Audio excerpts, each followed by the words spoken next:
भगवान शिव को समर्पित करने के बाद 5 दिन तक बासी नहीं होता।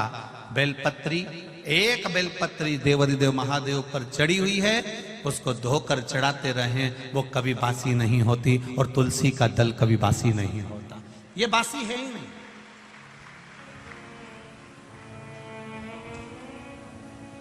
भागवत, रामायण, गीता, शिव पुराण, भगवान का भजन, कीर्तन, स्मरण, मंत्र जाप, आपके गुरु ने जो आपको जाप दिया है, आपके गुरु ने जो शब्द दिया है, आपने जो भगवान का नाम पकड़ कर रखा है, भजन पकड़ कर रखा है, ये कभी बासी नहीं होता। आप जब गाओगे तब वो ताजा, उसमें बासीता नहीं।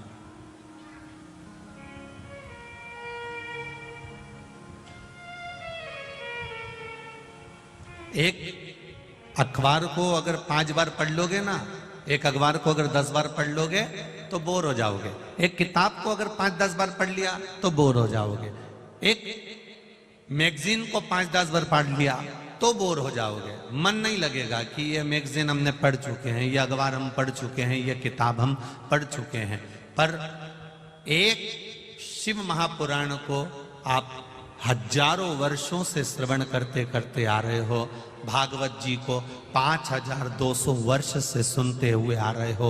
रामचरितमानस को जीवन आप लोगों का निकल गया, सुनते सुनते दादा परदादा अपनी जिंदगी निकाल लिए। पर आज तक उसको पढ़ते पढ़ते, आज तक उसको सुनते सुनते, ये कभी ऐसा मन में भाव उत्पन्न नहीं हुआ कि अब मेरा सुनने का मन नहीं करता, अब मेरा पढ़ने का मन नहीं करता। इसको जितना सुनो, जितना पढ़ो, जितना धारण करो, ये उतना उभर कर हमारे सामने आता है। जैसे कोटेश्वर की कथा में पंचपुष्प शिव महापुराण की कथा है। आज पूरा विश्व इस 5 दिन की कथा में भगवान शंकर को चढ़ने वाले 5 पुष्प को जानने के लिए बैठा है। पूरा विश्व बैठा है, पूरा विश्व बैठा है।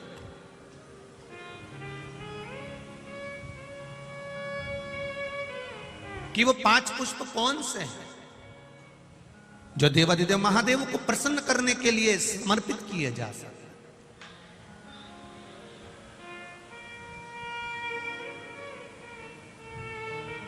और पुष्प की भी मूलता वो है, कितना विचित्र है हमारा शास्त्र। वायु पुराण कहता है, जब आपका स्नान नहीं हुआ, आप बगीचे में गए हो, आज्ञा लेकर किसी के वृक्ष से पुष्प ले रहे हो, किसी टाली से पुष्प ले रहे हो, तो उसके मालिक से आपने पूछकर उस पुष्प को आपने तोड़ लिया, भगवान को समर्पित कर दिया। और यदि वही पुष्प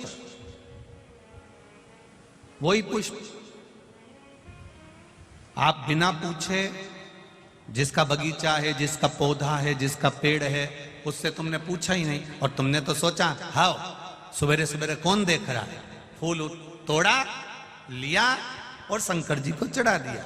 तो शिव महापुराण की कथा कहती है ये पुण्यता का कार्य नहीं है, यह पाप कर्म की शुरुआत हो जाती है। इसमें सुख का अनुभव नहीं होता।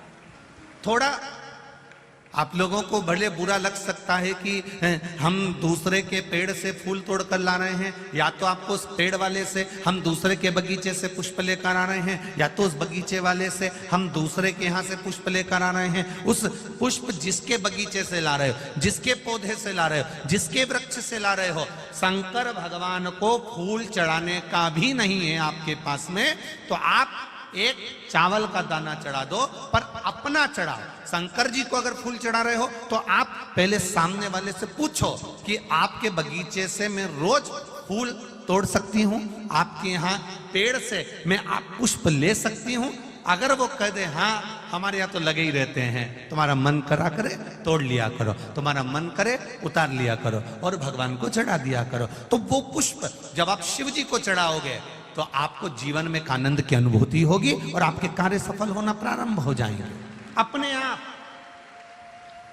पर यदि हमने चोरी कर कर चुपचाप से जाकर पुष्प को चुरा लिया, बगीचे से निकाल लिया, और तुमने सोचा मैं भगवान का श्रृंगार करूंगी, मैं भगवान को सजाऊंगी, मैं भगवान का अलौकिक श्रृंगार करूंगी, तो उसमें पुण्यता का भाग नहीं आता महाराज, उसमें सुख का अनुभव नहीं होता, उसमें आनंद का अनुभव नहीं। मैंने तेरे ही भरोसे बाबा, तेरे ही भरोसे हवा बिच उड़ती जावांगी, बाबा डोर हटो छठी राम कटी जावांगी, भोले मैं तेरी पतंग, शंभू मैं तेरी पतंग, हवा बिच उड़ती जावांगी, बाबा डोर हटो छठी राम कटी जावांगी। हमने शिव को समर्पित करा, हमने देवाधिदेव महादेव को समर्पित करा, और विश्वास रखकर जो दिया गया है, भाव रखकर जो दिया गया है, चोरी कर कर नहीं, छुपा कर नहीं। यहां तक शिव महापुराण की कथा कहती है, एक लोटा जल अगर लेकर शंकर जी के मंदिर में जा रहे हो तो अपने बल पर, अपने दम पर, अपने आनंद में जाओ, अपने विश्वास के साथ जाओ, अपने भरोसे के साथ जाओ। जाते हो आप लोग शिव जी के मंदिर में जल चढ़ाने? कितने लोग जाते हैं? जरा हाथ उठाओ। सभी जाते हो? धर लो वापिस धर लो, धर लो, धर लो। बोलबम का नारा है,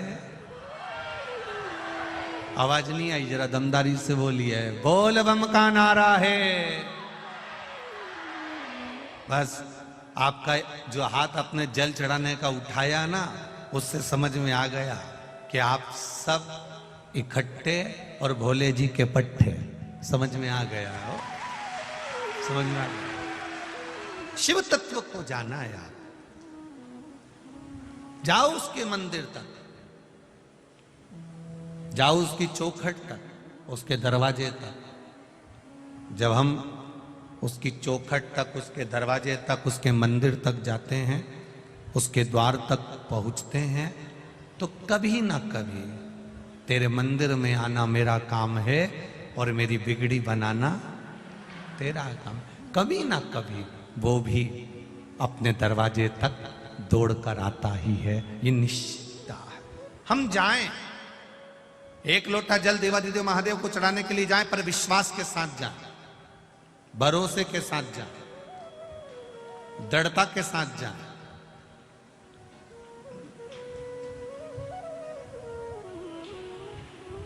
शिव महापुराण की कथा कर रहे, देवराज नाम का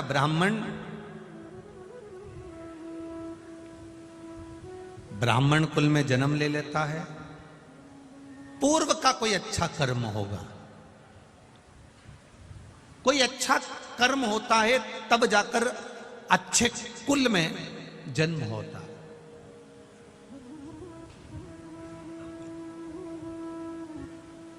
अब अच्छा कुल, शिव महापुराण की कथा कहती, किसको कहा गया? अच्छा कुल किसको कहते हैं? खूब सारी जमीन है, खूब जोरदार जोरदार गाड़ी है, खूब जोरदार जोरदार बंगला है, सोने की खूब सारी रकम है, ट्रैक्टर ट्राली है, प्रॉपर्टी खूब है, प्लाट मकान फैक्ट्री खूब है, इसको अच्छा कुल कहते हैं क्या? अच्छा कुल किसको कहते हैं? जिसके कुल में कोई 7 पीढ़ी में भी एक भगवान का भजन करने वाला पैदा हो जाए तो समझ लो कि वो अच्छा कुल है। धन मूल नहीं है, धन की मूलता नहीं है। धन तो एक नर्तकी, नृत्य करने वाली, ये धनपति बन जाती है, वैभवपति बन जाती है। पर भले उसने धन कमाया, भले उसने सत्ता कमाई, भले उसने सब कुछ कमाया, पर लोग कहते क्या हैं, अरे वो अच्छी नहीं है, वो नारी ठीक नहीं है, कुल की श्रेष्ठता नहीं हो पाती।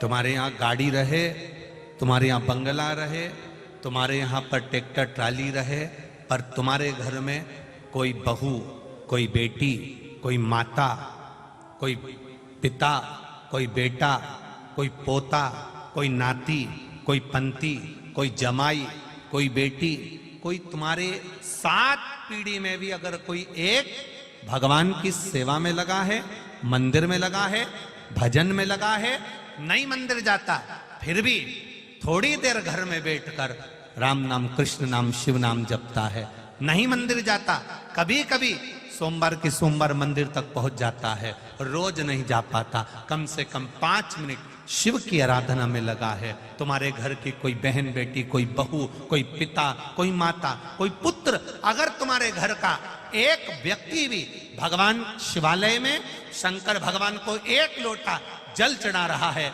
समझ लेना कि तुम्हारा कुल कोई साधारण नहीं, तुम उच्च कुल के आनंद में निवास करने वाले हो। अब गाड़ी है, बंगला है, जमीन है, जायदाद है, ट्रैक्टर है, ट्राली है, सब कुछ है, सुख सारा है, पर ये मन परमात्मा तक नहीं जा पा रहा, तो फिर वो सुख किस काम का? ये तो एक पीढ़ी का सुख है, आज भोगोगे, मरे, फिर 84 लाख योनियों में पड़े, फिर पड़े।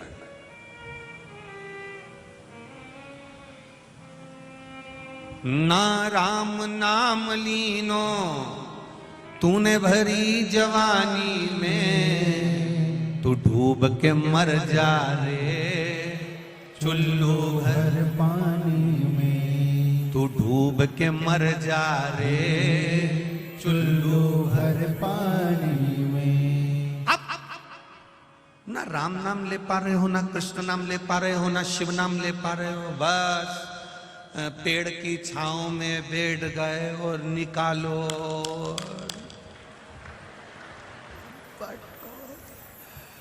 बस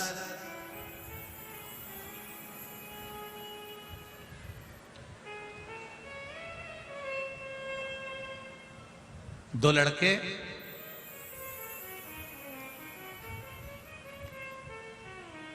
कल की कथा में स्मरण, 2 लड़के, कल हम लोग वहां सबके राम वाले कार्यक्रम में इंदौर गए थे, तो उसमें कुछ लोग कह रहे थे हमारा भी मन करता है इतना बड़ा आयोजन करें, हमारा भी मन करता है भंडारे करें, हमारा भी मन करता है कि खूब बड़े बड़े भंडारे करें। तो हमने उनसे कहा ये जरूरी नहीं है कि आप लाखों लोगों को भोजन कराओ, बहुत बड़ा भंडारा करो, ये जरूरी नहीं है, भंडारा छोटा भी हो सकता है। उसने कहा गुरुजी छोटा भंडारा करो तभी भी तो 1-8 लाख रुपए, 25-50 हजार रुपए खर्च हो जाते हैं। हमने कहा इतना भी खर्च नहीं होगा। अरे गुरुजी और छोटा भंडारा करो तो 10-20 हजार तो खर्च हो ही जाते हैं। हमने कहा इतना भी नहीं होगा। उसने कहा फिर ऐसा कौन सा भंडारा है? हमने कहा घर में से थोड़ा सा आटा और शक्कर निकाल के लेगा, पीपल के पेड़ के नीचे डाल दिया, चींटियों ने आकर खा लिया, वो भी तो भंडारा है। घर में से थोड़ा सा अन्न निकाल के ले गए, पक्षियों को डाल दिया, वो भी तो भंडारा है। थोड़ा सा अभी फसल कटी है, गेहूं का बहुत सारा भूसा निकलेगा, बहुत सारा चारा निकलेगा, बोरा भरकर आप अपनी गाय के लिए रखते हो, 1 बोरा भरकर दूसरों की गाय के लिए भी रख लो, भंडारा ही तो कहलाएगा, भंडारा ही तो है।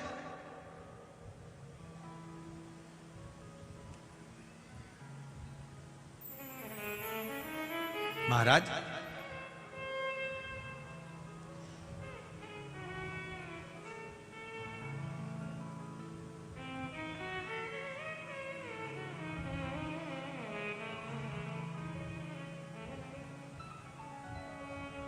स्वयं खा लेना सुकृति है, छुड़ाकर खा लेना विकृति है, और बांट कर खाना ये मेरे भारत देश की संस्कृति है। उस संस्कृति में हम जिए। जरूरी नहीं कि आप लाख रुपए खर्च करोगे तो भंडारा होगा। आप पीपल के पेड़ के नीचे बैठ कभी तुमने विचार करा कि इन हाथों ने ये रोज बांटा, आज घर से अपनी बहू से कह दूं कि बेटा थोड़ा आटा सेक, शक्कर मिला दे, रोज ये गांव के लोगों के साथ बैठ के ऐसा ऐसा बांटता हूं, आज अपने हाथों से पीपल के पेड़ के नीचे थोड़ा सा दाना डालूंगा तो मेरी जिंदगी ऊपर जाकर संवर जाएगी। कभी सोचा? बस बैठ गए, जब समय मिला तब बैठ गए। 4 बजे पेड़ के नीचे बैठ गए, 5 बजे पेड़ के नीचे बैठ गए, 6 बजे पेड़ के नीचे बैठ गए। पर बैठो, शिव महापुराण की कथा कथी, अभी ग्रेटर नोएडा की कथा में वर्णन करा था। एक चाय, यहां बाहर जाना चाय पीना 5 रुपए की मिल जाएगी, वही चाय छोटा नागदा जाना किसी होटल में बैठकर पीना 10 रुपए में मिलेगी, वही चाय। और आगे जाना बेटमा, और बेटमा में किसी वीआईपी होटल में बैठकर पीना 50 रुपए की मिलेगी, वही चाय।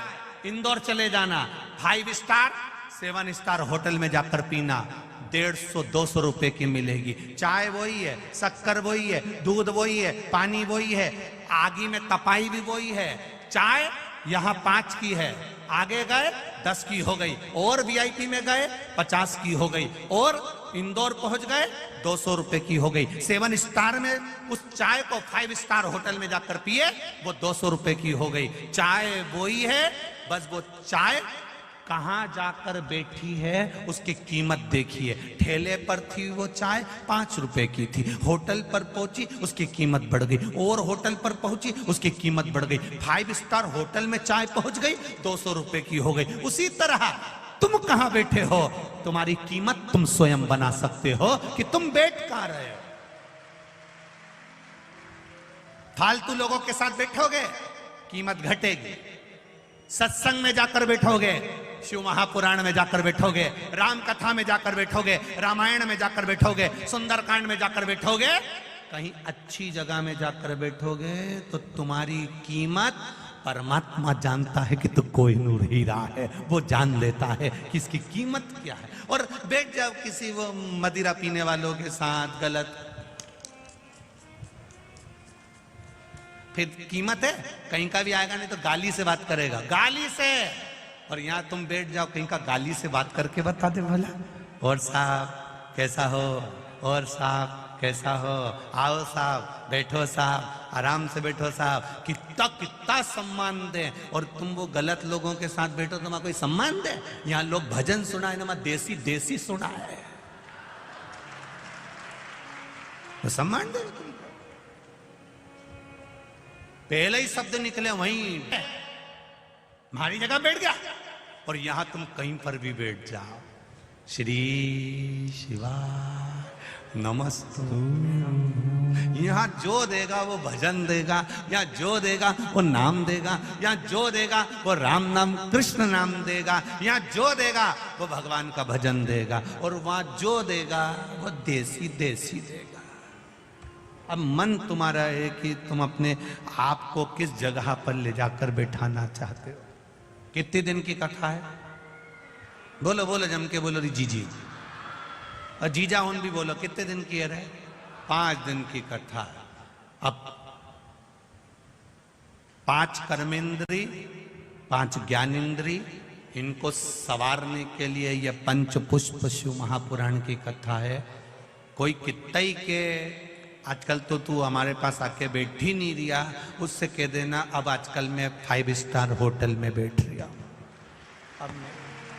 अब मैं थारे साथ नहीं बैठी रही, अब मैं तो 5 स्टार में बैठ रही, अब मेरे को बस वहां बैठा। क्यों बैठे?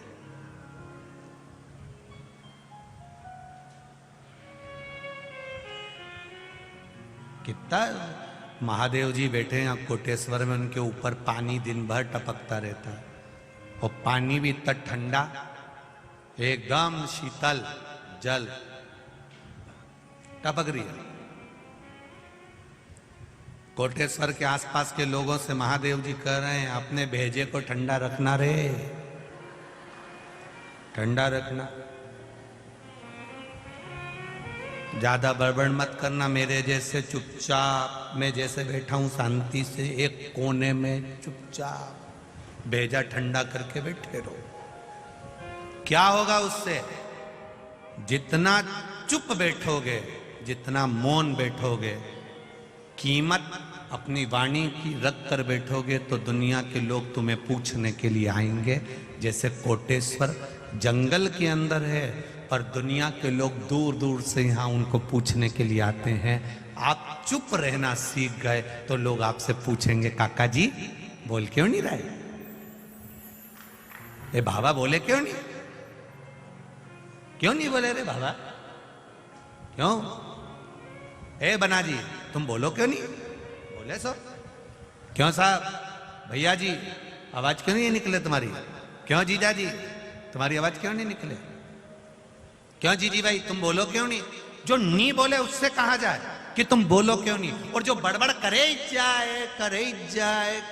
जाए तो लोग कहते हैं भगवान कहां से आई री दादा, ये किनंग से ही के मायका पोछे ही दो रे दादा इसके पोछा।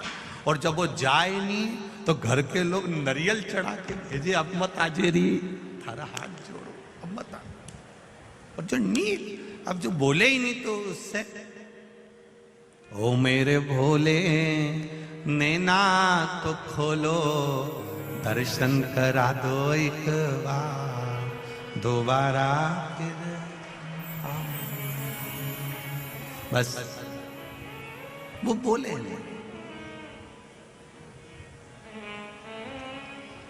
बोलता।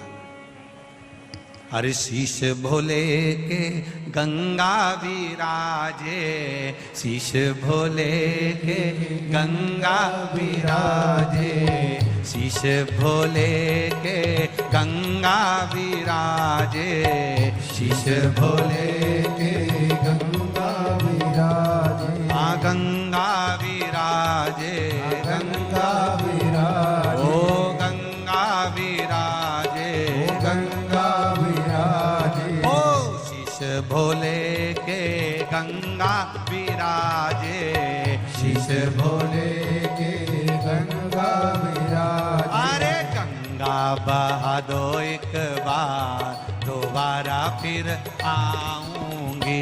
अरे गंगा बहा दो एक बार, दोनों हाथों से बड़े प्रेम से आऊंगी। ओम मेरे भोले नैना तो खोलो, ओम मेरे भोले नैना तो खोलो, ओम मेरे भोले नैना तो खोलो, ओम मेरे भोले नैना तो खोलो। अरे दर्शन करा दो एक बार, दोबारा फिर आऊंगी। ओ दर्शन करा दो एक बार, दोबारा फिर आऊंगी, दोबारा फिर आऊंगी, दोबारा फिर आऊंगी, दोबारा फिर आऊंगी, दोबारा फिर आऊंगी, ओ दोबारा फिर आऊंगी, दोबारा फिर आऊंगी, दोबारा फिर आऊंगी, दोबारा फिर आऊंगी। अरे दर्शन करा दो एक बार, दोबारा फिर आऊंगी। अरे दर्शन करा दो एक बार, दोबारा फिर आऊंगी। बड़े आनंद से भाव से दोनों हाथों से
हाथ भोले के डमरू विराजे, हाथ भोले के डमरू विराजे, ओ डमरू विराजे, डमरू विराजे, हाँ डमरू विराजे, डमरू विराजे, ओ हाथ भोले के डमरू विराजे, हाथ भोले के डमरू विराजे। अरे डमरू बजा दो एक बार, दोबारा फिर आऊंगी।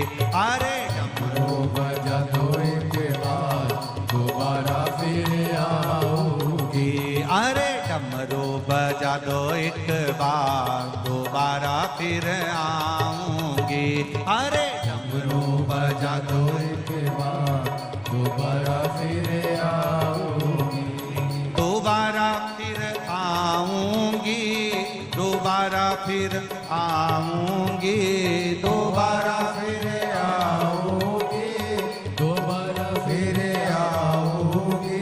अरे दर्शन करा दो एक बार, दोबारा फिर आऊंगी। ओ दर्शन करा दो एक बार, दोबारा फिर आऊंगी। शंभो राधे हरि बोल।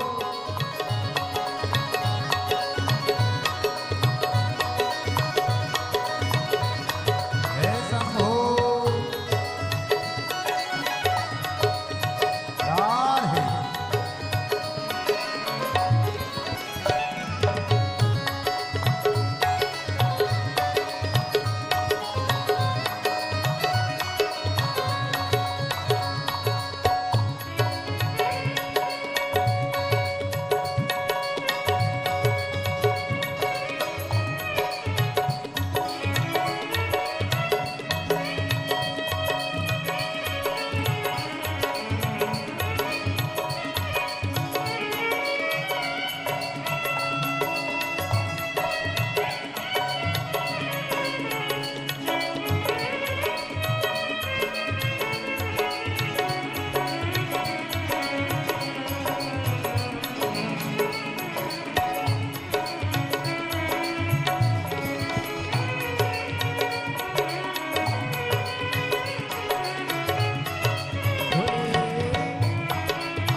दोनों हाथों से ताली से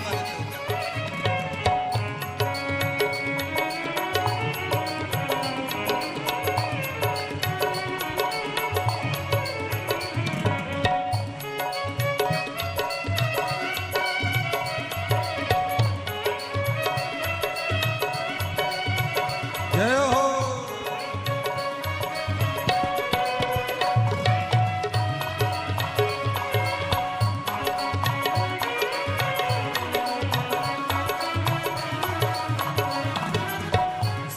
भोले जी के गोरा विराजे, संग भोले जी के गोरा विराजे, संग भोले जी के गोरा विराजे, संग भोले जी के गोरा विराज, ओ गोरा विराजे, गोरा विराजे, ओ गोरा विराजे, गोरा विराजे, ओ संग भोले जी के गोरा विराजे, संग भोले जी के गोरा विराजे। ओ दर्शन करा दो एक बार, दोबारा फिर आऊंगी। ओ दर्शन करा दो एक बार, दोबारा फिर आऊंगी।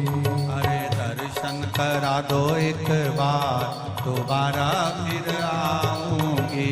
ओ दर्शन करा दो एक बार, दोबारा फिर आऊंगी।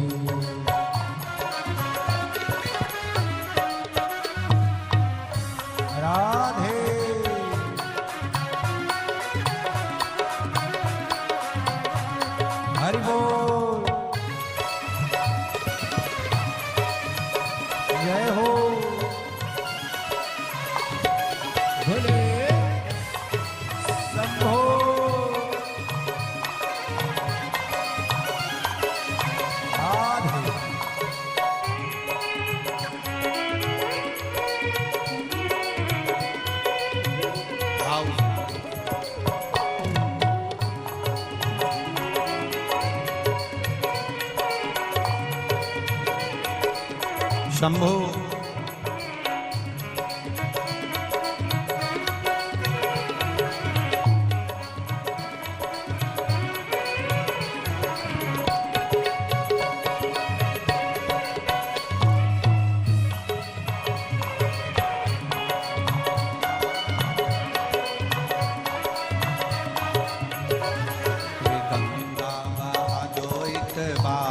दोबारा फिर आऊंगी। अरे गंगा तो एक बार दोबारा फिर आऊंगी। अरे डमरू बजा दो एक बार दोबारा फिर आऊंगी। ओ डमरू बजा दो एक बार दोबारा फिर आऊंगी। हर हर अपने स्थान पर बैठकर भगवान शिव की चोंगे जैसी आवाज आ रही है, उसको सेट करो ना बाबा। भगवान शिव की अविरल भक्ति का स्मरण करते हुए भगवान शंकर के श्री शिवाय नमस्तुभ्यम जो विद्येश्वर संहिता का एक आनंदमय श्लोक है, उसको अपने मुख से स्मरण करते हुए आप सभी को ज्ञात होगा कि इस शब्द को बोलकर अपने हृदय की बात, अपने दिल की बात देवादिदेव महादेव से अपने को कहना है, जिससे बाबा देवादिदेव महादेव कृपा करें। और जो झोलियां आप लोग लेकर आए हो, मेरा महादेव आपकी झोली खुशियों से भरकर भेजे, ये भावों से आप बाबा से निवेदन करें, दिल से कहें। बाबा को दिल से प्रार्थना करें। श्री शिवाय नमस्तुभ्यं। श्री शिवाय नमस्तुभ्यं। श्री शिवाय नमस्तुभ्यं। श्री शिवाय नमस्तुभ्यं। श्री शिवाय नमस्तुभ्यं। बोला सब दुख काटो मारा, ओ भोला सब दुख काटो मारा। शिव शंकर जपो तेरी माला, भोले बाबा जपो तेरी माला। भोला सब दुख काटो मारा, ओ भोला सब दुख काटो मारा। वेश मंगल मंगलकारी, वेश मंगल मंगलकारी। शमशान वासी हमारा, शमशान वासी हमारा। ओ भोला सब दुख काटो मारा, ओ भोला सब दुख काटो मारा। शिव पुराण कह रहे हैं, भगवान शंकर का संवाद कह रहा है। देवराज ब्राह्मण कुल में जन्मा जरूर है, ब्राह्मण कुल में उसका जन्म जरूर हुआ, पर ब्राह्मण कुल से वो वंचित है। ना वेद पढ़ना, ना शास्त्र पढ़ना, ना भगवान का भजन करना, ना कीर्तन करना, न मंत्र जाप करना, न स्मरण करना। कभी किसी मंदिर में जाकर एक दिया तक देवराज ब्राह्मण ने नहीं लगाया।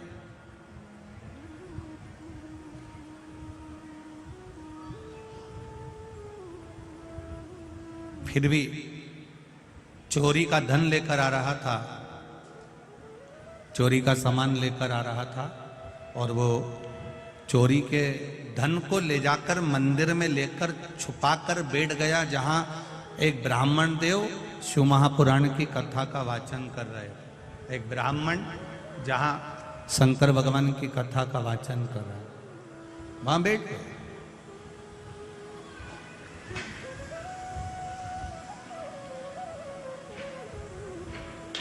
शरीर में ताप था, शरीर में बुखार था, और जब शरीर में ताप पड़ रहा था, बुखार पड़ रहा था, शरीर ठीक नहीं था, तब ब्राह्मण देवता बार बार चिल्ला रहे थे, हर हर महादेव।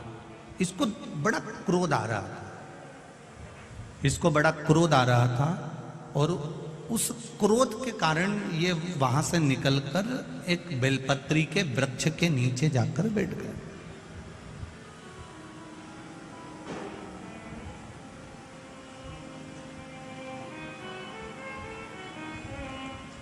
एक बेलपत्री के वृक्ष के नीचे जाकर जैसे ही बैठा,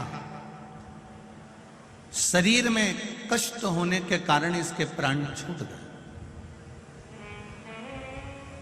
यम के दूत इसको बंदी बनाने के लिए आ गए, और जब यम के दूत इसको बंदी बनाने के लिए आए तो इतने में देवादिदेव महादेव के गण भी वहां आकर खड़े हो गए। यमदूतों के साथ इसको ले जाने नहीं दिया, यमदूतों के साथ इसको ले जाने नहीं दे रहा। कारण इसने शंकर भगवान के गणों से पूछा कि मैंने जिंदगी में केवल पाप करा, ब्राह्मण के घर में जन्म लेने के बाद भी मैंने कभी ब्राह्मण कर्म नहीं करा, ना रामायण पढ़ी, ना भागवत पढ़ी, ना शिव पुराण, ना कभी एक दिया लगाया, ना कभी भजन करा, ना कभी कीर्तन करा, ना कभी मंत्र जाप करा, ना कभी नाम जाप करा। तो फिर आखिर मैंने पुण्य कौन सा करा जिसके कारणवश मुझे भगवान शंकर का धाम मिल रहा है, शिव का लोक मिल रहा है, शंकर की चौखट मिल रही है। आखिर मैंने करा क्या है? शिव गणों ने कहा तुमने कुछ नहीं करा, तुम्हारी माता ने एक लोटा जल जो देवादिदेव महादेव को चढ़ाया था, बस उसी जल का पुण्य तुम्हें प्राप्त हुआ। एक बात आपको पहले भी कही, आज फिर कहते हैं, सारे पुराण शास्त्रों में ये लिखा हुआ है कि इसको सुनने से 7 पीढ़ी तर जाती है, ऐसा करने से 7 पीढ़ी तर जाती है। केवल शिव महापुराण की कथा, स्कंद पुराण की कथा ये कहती है कि शंकर भगवान पर एक लोटा जल चढ़ाने वाला या शिव महापुराण की कथा को सुनने वाले की 7 पीढ़ी नहीं 71 पीढ़ी तर जाती है। ये शिव तत्व।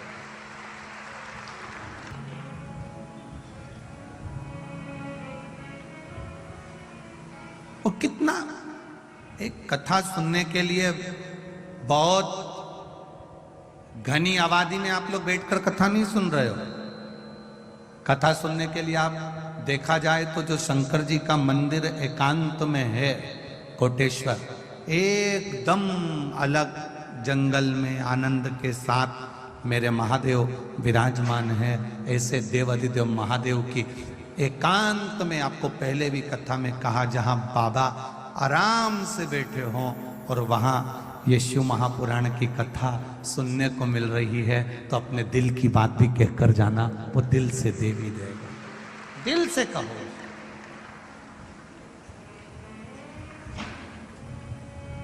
मैंने तेरे ही भरोसे बाबा तेरे ही भरोसे हवा बिच उड़ती जावांगे बाबा डोर हटो छड़ीला मैं कटली जावा। आप दिल से कहो।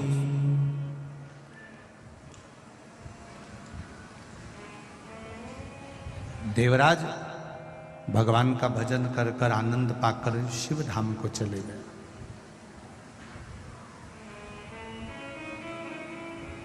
शिव जी पर चढ़ाने वाली वस्तु, शिव जी को समर्पित करने वाली वस्तु, शंकर भगवान को देने वाली वस्तु अपनी खुद की हो। पहले के लोग क्या करते थे, मंदिर जाते थे, मंदिर का ही जल भरकर शिव जी को चढ़ा देते थे। अब आप लोग मंदिर का जल लेते हो क्या? बोलो बोलो, जम के बोलो जरा। नहीं लेते। कहां से लेकर जाते हो? अपने अपने घर से लेकर। कारण क्या है? वास्तु दोष होता है तो घर में होता है, पितृ दोष होता है तो घर में होता है, काल सर्प दोष होता है तो घर में होता है। घर के हंडे में से, मटके में से, परिंडे में से जब हम एक लोटा जल लेकर जाते हैं और शिव जी को समर्पित करते हैं तो अपने घर के सारे दोष अपने आप समाप्त हो जाते हैं, केवल जल समर्पित कर देने पर, केवल जल चढ़ा देने पर सारे दोष मिट जाते हैं, सारे दोष। भगवान शिव ओगड़दानी, तरकालदर्शी, कैलाशी, अविनाशी, मेरा देव अधिदेव महादेव, करुणा करने वाला, अपना खुद का एक बहुत सुंदर संवाद शिव महापुराण के अंतर्गत आता है, पुष्पदंत की कथा। गंधर्व था, इंद्रलोक में इंद्र की सभा में बैठकर गायन करता था, कविता पाठ करता था, भजन करता था, कीर्तन करता था, स्मरण करता था, गायन में लगा रहता था।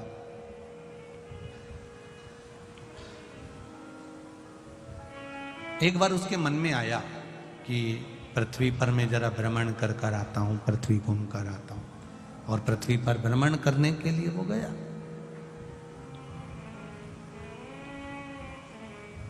फूल, पंच पुष्प, शिव महापुराण की कथा है। फूल चढ़ाने से पहले फूल चढ़ाने का तरीका आना चाहिए।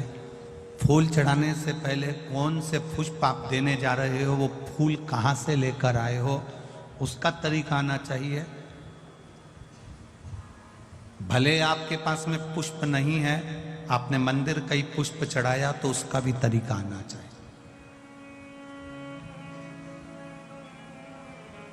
कोई जरूरी नहीं है कि आप नए नए भजन का निर्माण करोगे। आप दूसरे का भी अगर भजन गा रहे हो तो उसको भी गाने का तरीका होना चाहिए।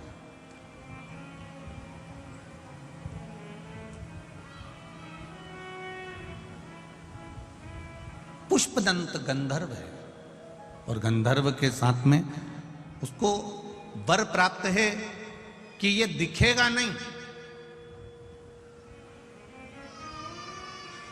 ये दिखेगा नहीं, और ये कुछ भी कार्य करेगा तो लोगों को दिखेगा नहीं, इसकी वाणी नहीं दिखे, सुनाई नहीं देगी, इसके शब्द नहीं सुनाई देंगे, ये सामने दिखेगा नहीं।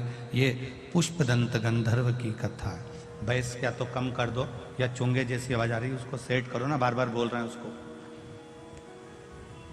पुष्पदंत गंधर्व पृथ्वी पर भ्रमण करने के लिए आया, और जब पृथ्वी पर भ्रमण करने के लिए पुष्पदंत गंधर्व आता है, पुष्पदंत गंधर्व जब पृथ्वी पर भ्रमण कर रहा होता है, भ्रमण करते करते इसकी एक आदत थी भगवान शिव की भक्ति करना, भगवान शंकर का भजन करना, भगवान शंकर का स्मरण करना, शिव जी की आराधना करना, शिवलिंग की पूजन करना।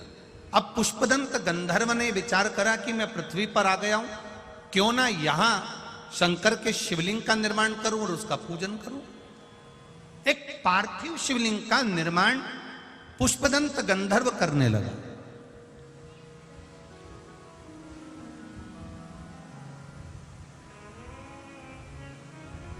और पार्थिव शिवलिंग का निर्माण कर कर उसका पूजन करता, कहीं से फूल पत्ती मिल जाते समर्पित कर देता। एक बार उसके मन में आया कि चलो जरा मैं भ्रमण कर कर आता हूं। भ्रमण करते करते करते करते राजा चित्ररथ के सुंदर उद्यान में, सुंदर बगीचे में पहुंच गए।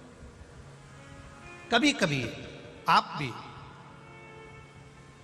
जाते जाते रास्ते में किसी का पौधा देख लेते हो, किसी का पेड़ देख लेते हो, किसी का बगीचा देख लेते हो, किसी की वस्तु देख लेते हो, आपके भीतर भी वो भाव जागृत हो जाता है कि ये अच्छा फूल है, मैं भगवान के लिए तोड़ लेती हूँ। अभी नवरात्रे चल रहे हैं, लाल कलर का वो फूल होता है ना, तो लोग किसी के भी पेड़ से, किसी के भी बगीचे से, किसी के यहाँ से भी तोड़ कर ले आते हैं, देवी जी को चढ़ा देते हैं, बड़े प्रेम से पल्लू वल्लू लेके खुश होके। तुम सोचती हो कि देवी मैया प्रसन्न हो गई, देवी जी कह रही हैं अरे वो चोटी,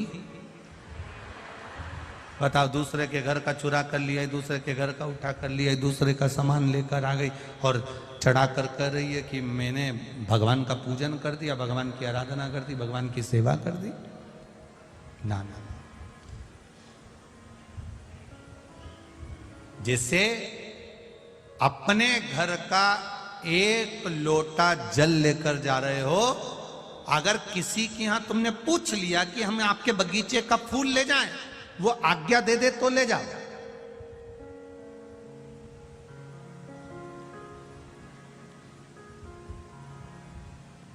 वो आज्ञा दे, लेकर जाओ। आज्ञा होने के बाद में फूल शिव जी को चढ़ा रहे हो तो वायु पुराण कहती है, वायु पुराण वर्णन करती है। आप लोगों को तो मालूम होगा, आप लोग क्योंकि सब कोटेश्वर के पास के हो, तो आप लोगों के तो स्मरण में होगा कि शंकर भगवान को या देवताओं को जो पुष्प चढ़ता है, उस फूल को अगर कोई पेड़ पे से, डाली पे से तोड़ा जाता है तो नहाकर नहीं तोड़ते। भगवान को चढ़ने वाले पुष्प को बिना नहाए तोड़ा जाता है। नहाकर पुष्प नहीं तोड़ा जाता।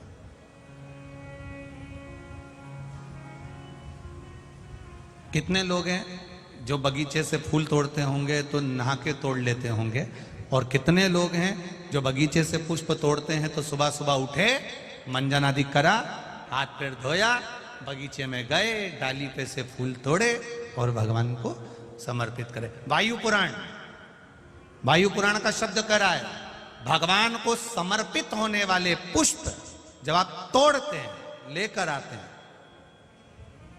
और पुष्प का एक नियम है, पुष्प धोया भी नहीं जाता।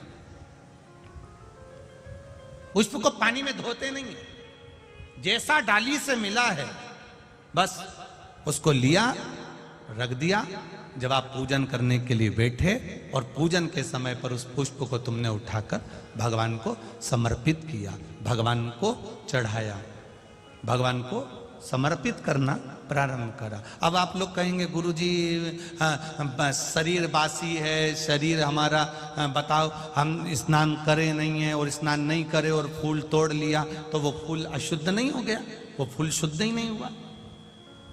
वायु पुराण कह रही है, वायु पुराण वर्णन कर रही है, भगवान को चढ़ने वाला पुष्प जब हम डाली पे से उतार कर लेकर आते हैं और लाकर हम भगवान के पास में कहीं स्थान पर रख देते हैं, और स्नान करने के बाद जब हम शंकर भगवान को याद, कोई भी राम जी को, कृष्ण जी को, ठाकुर जी को, देवी जी को वो पुष्प जब समर्पित करते हैं तो उससे ना जाने कितने कितने दोष हमारे जीवन के समाप्त हो जाते हैं। ये वायु पुराण वर्णन कर